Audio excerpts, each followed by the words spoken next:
Hello friends and welcome to my channel सैटी लॉक्स। दोस्तों, अभी रिसेंटली एक मूवी रिलीज़ हुई है सैयारा नाम से।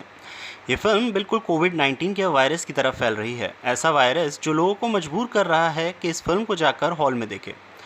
मतलब इंस्टाग्राम की रील्स तो सिर्फ इस फिल्म से ही भर रही है। चाहे किसी के ड्रिप चढ़ी हो या किसी की तबीयत ख़राब हो, ये मूवी देखने वो हॉल में जा रहा है। फिल्म इतनी ज़्यादा इमोशनल है कि ऑडियंस रो रो कर सिनेमा हॉल की सीट गीली कर देती है। तो इतना ज़्यादा क्रेज़ देखकर मुझे ऐसा लगा कि मुझे भी ये फ़िल्म हॉल में देखनी चाहिए, जो कि अक्सर मैं नहीं करता हूँ। तो मैंने डिसाइड किया कि ये फ़िल्म मैं अपनी फैमिली के साथ देखूँगा, ताकि मुझे बाद में कभी रिग्रेट फ़ील ना हो कि ये मूवी मैंने हॉल में नहीं देखी। जबकि मुझे पता है कि ये मूवी दिवाली में रिलीज़ होने वाली है नेटफ्लिक्स पे। खैर, अब मैं डिसाइड कर चुका था कि ये फ़िल्म देखनी है और इस फ़िल्म की टिकट का प्राइस था ₹250। अब ऑब्वियसली मैं अकेले तो जाने वाला था नहीं, तो मैं, मेरी वाइफ़ और मेरे 4 साल का बेटा, हम तीनों फ़िल्म देखने जाते हैं। तो मेरे बेटे की टिकट तो नहीं लगनी थी, तो इस वजह से मेरी और मेरे वाइफ़ की मूवी के टिकट का प्राइस मिला के ये मूवी मुझे पड़ने वाली थी ₹500 की, which was worth it because I thought that this film is directed by Mohit Suri. तो इस फिल्म में अच्छा म्यूज़िक तो देखने को मिलेगा ही, साथ ही साथ अच्छी एक्टिंग भी देखने को मिल सकती है।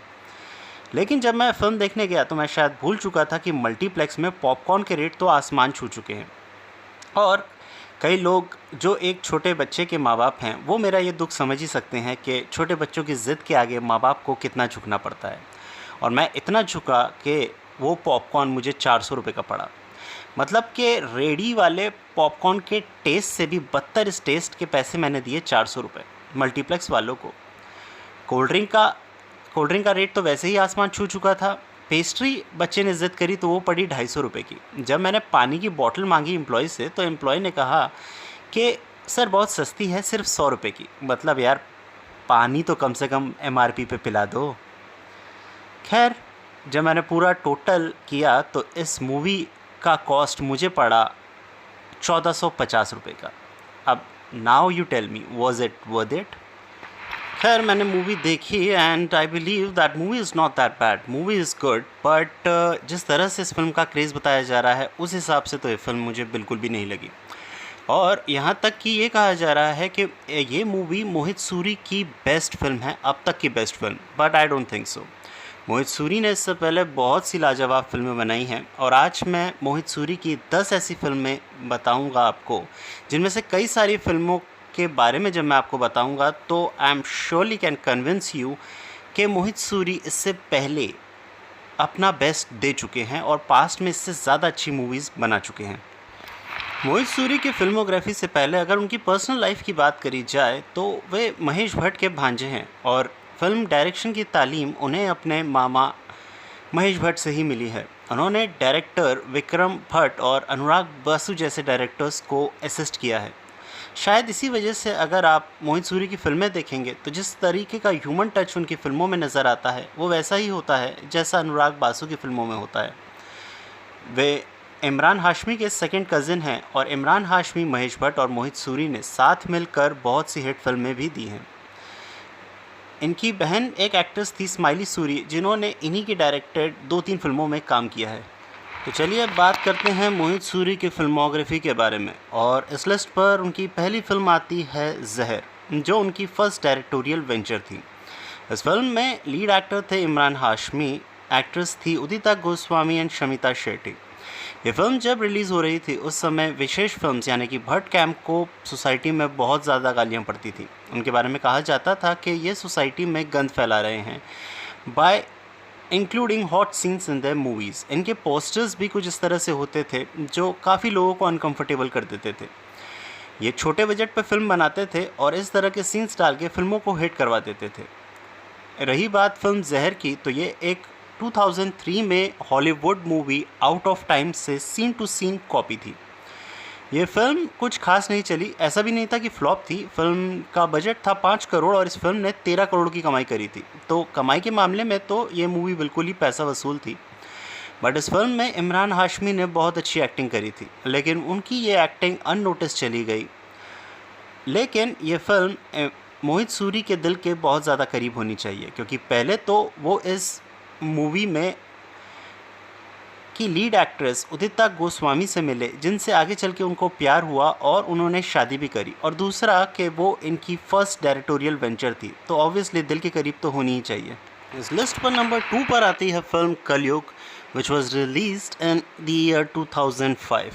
इस फिल्म को देख के ऐसा लगता था कि जैसे एक सेंसिटिव टॉपिक को बहुत ही कमर्शियल वे में दिखाया है, जहाँ पर एक सेंसिटिव टॉपिक ये था कि लोगों के पर्सनल मोमेंट्स को लोग एमएमएस बना रहे हैं और इंटरनेट में वायरल कर रहे हैं। इस पर क्या बीत सकती है किसी इंसान पर, इसको बहुत ही खूबसूरती के साथ डायरेक्टर मोहित सूरी ने इस फिल्म में दिखाया। इस फिल्म की स्टार कास्ट थी कुणाल खेमू, और खुद मोहित सूरी की बहन इस फिल्म में लीड एक्ट्रेस प्ले कर रही थी। ऐसा इतिहास में पहली बार हुआ था कि किसी भाई ने अपनी बहन को किसी फिल्म में लॉन्च किया हो। इस फिल्म में ये फिल्म कुणाल खेमू की पहली मूवी थी और उन्होंने काफ़ी अच्छी एक्टिंग करी थी। फिल्म में सेकंड लीड प्ले किया था सपोर्टिंग रोल इमरान हाशमी ने, और उन्होंने भी काफ़ी अच्छी एक्टिंग इस मूवी में करी थी। इस मूवी का म्यूज़िक भी बहुत ज़्यादा हिट हुआ था। ये मूवी जब रिलीज़ हुई थी तो मुझे आज भी याद है, मैं 11th स्टैंडर्ड में पढ़ता था और हमारी क्लास में एक लड़का हुआ करता था जो अक्सर इस फिल्म का बिल्कुल ही बहुत बड़ा फ़ैन बन चुका था। करीब 3-4 बार इस मूवी को देख चुका था, और अक्सर जब क्लास में मैम आती थी तो क्लास टीचर से भी पूछ लेता था कि ma'am, have you watched movie कलयुग। जब भी उस लड़के की किसी दूसरे लड़के से लड़ाई होती थी तो वो उस लड़के को भी अक्सर कहता था कि तेरा बाप कलयुग मूवी का आशुतोष राणा। तो आप सोच सकते हो कि आशुतोष राणा ने किस तरह का कैरेक्टर इस मूवी में प्ले किया होगा कि उस कैरेक्टर को गालियों में लोग याद कर रहे हैं। खैर, ये मूवी काफ़ी चली थी, हिट हुई थी, और इस मूवी को अगर ऑब्वियसली आपने देखा ही होगा इस मूवी को, अगर नहीं देखा है तो YouTube में एट फ्री ऑफ कॉस्ट देख सकते हो। यही तो खूबसूरती है विशेष फिल्म्स की कि आप इनकी फिल्में YouTube में एट फ्री ऑफ कॉस्ट देख सकते हो। नॉट लाइक यशराज फिल्म्स, जहाँ पर उनकी 20-20 साल पुरानी फिल्में भी आपको पैसे दे के देखनी पड़ती है। नंबर 3 पर आती है फिल्म वो लम्हे। वो लम्हे was released in the year 2006, और इस फिल्म में मेन लीड रोल प्ले किया था rapist Ahuja, I am so sorry, shiny Ahuja, और फिल्म में लीड एक्ट्रेस थी कंगना रनौत, जो उस समय फुल टाइम एक्ट्रेस हुआ करती थी। आज के समय में तो वो पार्ट टाइम एक्ट्रेस है, फुल टाइम पॉलिटिशियन है और सो कॉल्ड सोशल एक्टिविस्ट है। वहीं शाइनी आहूजा, जो कि एक टैलेंटेड एक्टर हुआ करते थे, एक गलती की वजह से आज इंडस्ट्री से नहीं बल्कि देश से दूर जा चुके हैं, और ये भी सुनने में आया है कि वो थाईलैंड में रहते हैं। खैर, ये दोनों उस समय बहुत ही टैलेंटेड एक्टर्स हुआ करते थे, और एक टैलेंटेड डायरेक्टर मोहित सूरी ने इनको लेकर फिल्म बनाई वो लम्हे। एक ऐसी फिल्म जो कि महेश भट्ट की 100 फिल्में जो उनकी लाइफ पर बन चुकी हैं, उन्हीं में से एक उनकी लाइफ से इंस्पायर होके ये एक फ़िल्म थी जो उनके और प्रवीण बॉबी के रिश्तों को बयां करती है। इस फिल्म में ये ऐसा देखने को मिला था। खैर, इस फिल्म में एक सिमिलैरिटी ये भी थी कि अभी लेटेस्ट रिलीज़ सैयारा मूवी से काफ़ी ज़्यादा सिमिलर ये मूवी थी। उस फिल्म में यानी कि सैयारा में लीड एक्ट्रेस को एक बीमारी है, यहाँ पर भी एक बीमारी लीड एक्ट्रेस को होती है, और जिस तरह के सीन्स उस फिल्म में थे, इस फिल्म में भी थोड़े थोड़े आपको ऐसे देखने को मिलते हैं। पर अफसोस, जब ये फिल्म रिलीज़ हुई थी उस समय सोशल मीडिया में इतना एक्टिव नहीं रहते थे लोग, कोई पीआर टीम नहीं थी इस मूवी को इस तरह से प्रमोट करने के लिए, जिस वजह से ये फिल्म अपने बजट भी रिकवर नहीं कर पाए और बुरी तरीके से फ्लॉप हो गई।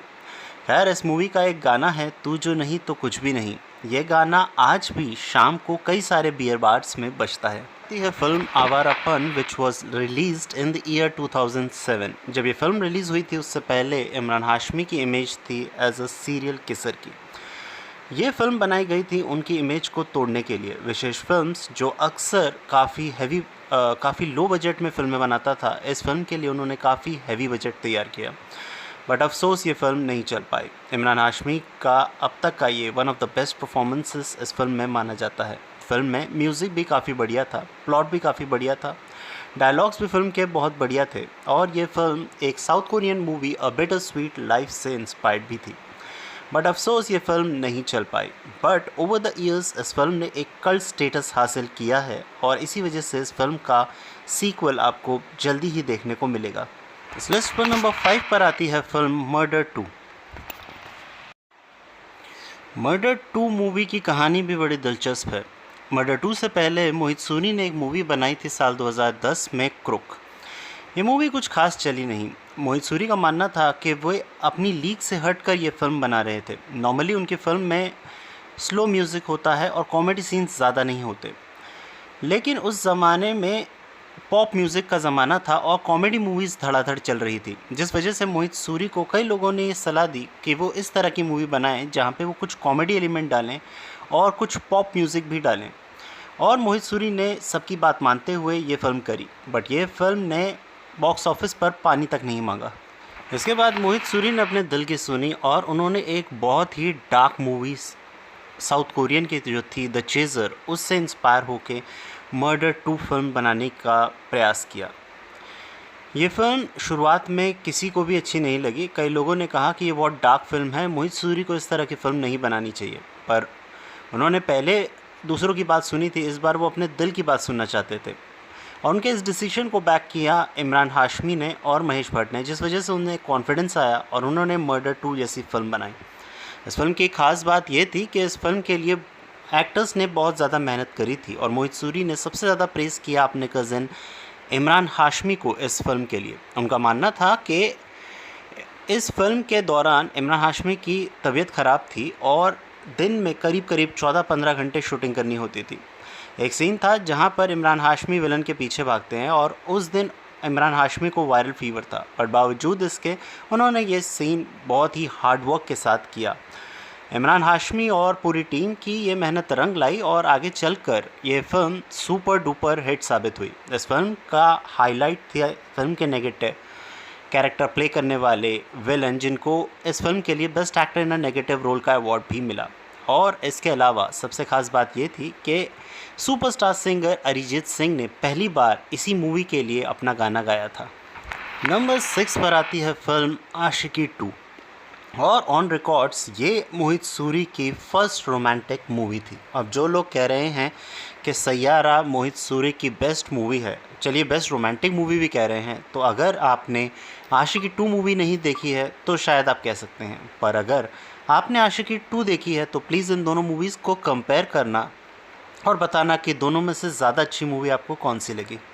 आशिकी 2 की कास्टिंग के लिए अभी रिसेंट अपने एक इंटरव्यू में मोहित सूरी ने बताया कि जब ये इस फिल्म की कास्टिंग कर रहे थे तो उस समय हीरोइन के लिए श्रद्धा कपूर इनके दिमाग में उस समय आई जब ये एक पहले कोई फ़िल्म बना रहे थे जो शेल्फ हो गई थी।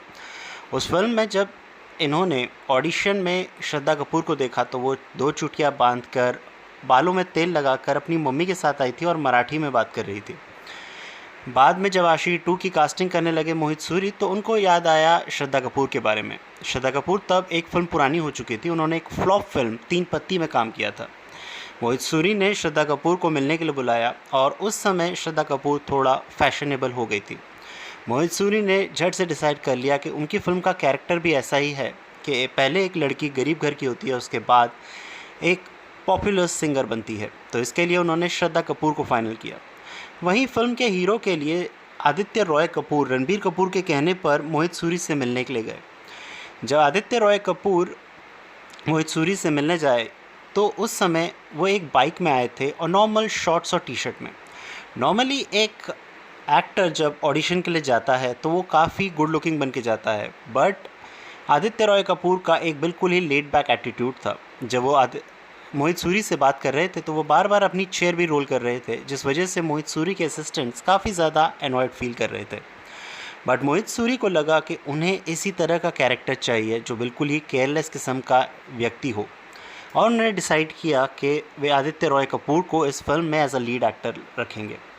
आदित्य रॉय कपूर ने काफ़ी शानदार एक्टिंग इस मूवी में करी और अपनी एक्टिंग से इस पूरे कैरेक्टर में जान डाल दी। अभी तक का आदित्य रॉय का ये सबसे बेस्ट परफॉर्मेंस है। ये फिल्म सुपर डुपर हिट रही, बनी थी 15 करोड़ के बजट पर और इस फिल्म ने करीब 109 करोड़ कमाए। और मोहित सूरी की ज़्यादातर फिल्मों की तरह ये फिल्म भी एक वेस्टर्न फिल्म से इंस्पायर थी, एक Hollywood movie a star is born से इंस्पायर थी। बट ये फिल्म जिस तरह से सुपर हिट रही और जिस तरह का 10 गुना इन्होंने इन्होंने कमाई करी, उससे ये साफ साबित होता है कि असली सुपरहिट फ़िल्म इसे कहते हैं, ना कि उस तरह की फ़िल्म को जो बनती है 125 करोड़ के बजट में और 100 करोड़ कमा लेती है, और उनके प्रोड्यूसर्स बड़े प्राउडली कहते हैं कि अरे हमारी फ़िल्म ने तो 100 करोड़ रुपए कमा लिए। नंबर 7 पर आती है फ़िल्म एक विलन। डायरेक्टर संजय गुप्ता और मोहित सूरी में एक बात कॉमन है, ये दोनों के दोनों बहुत ही ज़्यादा साउथ से इंस्पायर हैं। जी हाँ, साउथ इंडिया फिल्मों से नहीं बल्कि साउथ कोरिया की फ़िल्मों से। साउथ कोरिया की फ़िल्म में अपने घर में बैठ के डीवीडी पर देखते हैं और उसके बाद इस मूवी से इंस्पायर होके बॉलीवुड में कुछ फ़िल्में बनाते हैं, और कई सारी इनकी फ़िल्में जो होती हैं वो तो ऑफिशियल रीमेक भी नहीं होती, अनऑफिशियल रीमेक होती हैं।